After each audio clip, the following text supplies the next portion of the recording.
කාලෙකට පස්සේ රට හිටපු නැන්ද ඇවිල්ලා සානකලා ගෙදර. සානක හිට තියෙන විභාගෙට පාඩම් කරන හින්දා නැන්දට තාම පුතාගේ මූණ බලා ගන්න බැරි වුණා. වොෂ්රූම් එකේ හැමතැනම ලීක් නේද?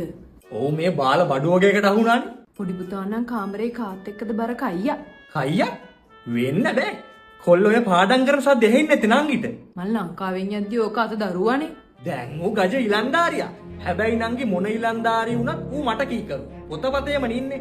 ගේ වයසේ ඉන්න ඔය වෙනෙවුම් වගේ දැලි රැවුලා ආපු ගමන් ගෑනු පටලව ගන්න ගියේ නෑ. හරි කීකරු. පාඩම් කරාට කමක් නෑ අයියා. අනේ මට චුට්ටක් දකින්න ආසයි කොල්ලා. එහෙනම් අපි උට කාතරයක් නොවෙන ෂේප් එකේ ඔළුව දාලෙමු. මේ කාලේ තියෙන රස්නෙත් එක්ක ඉතින් නෑ නෑනේ. එහෙම අවුලක් නෑ. ඉතින් කියන්නකෝ. කවුද අප්පා එහෙම කතාවක් කිව්වේ? මම කිව්වේ කෝල් එක. පුතා මොකක් හරි පාඩමක් අහ ගන්නවා වගේ යාළුවෙක්ගෙන්. ඔන්න බලන්නකෝ. මම පාඩම් කරලා හොඳට ඉගෙනගෙන ලස්සන ගෙදරක් හදනවා. බලන්න පුතා එයාගේ ලස්සන බලාපොරොත්තු යාළුවොත් එක්ක බෙදාගන්න විදිහ. හැබැයි ඒ ගෙදරට නම් මම ඔරිජිනල් බඩුම දානවා. බලාපොරොත්තු තමයි මිනිස්සුන්ව ජීවත් කරවන්නේ.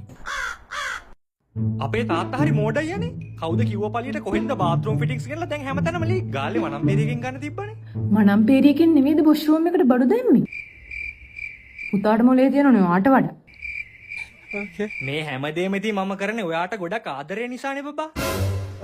ඈ? මේක නම් ලව්පල හිලව්වක් වගේ. දන්නවද? නලල තමයි මම ඔයාගේ ඉඳින්න ආසම. මට පුළුවන් වුණා නම් මම ඔයා වඩාගෙන තුරුලෙම තියන් ඉන්නවා. කොහෙද ඉතින් ඔයා ලොකුයිනේ. ඔයාට මතකද අපි ඊයේ හවස බීච් එකේ දුවපු හැටි?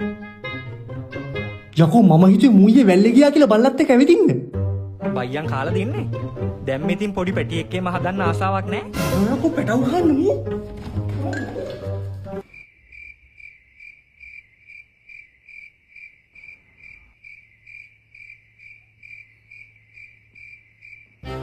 මම ඒකනේ කිව්වේ මට මගේ කොල්ල විශ්වාසයි කියලා රිකෝඩ් එක කතා කරලා තියෙන්නේ. මේ නැන්දේ අපි පස්සේ කතා කරනවා පාඩම් කරගන්න. පුතා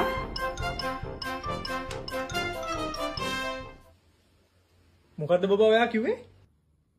Vagabundo.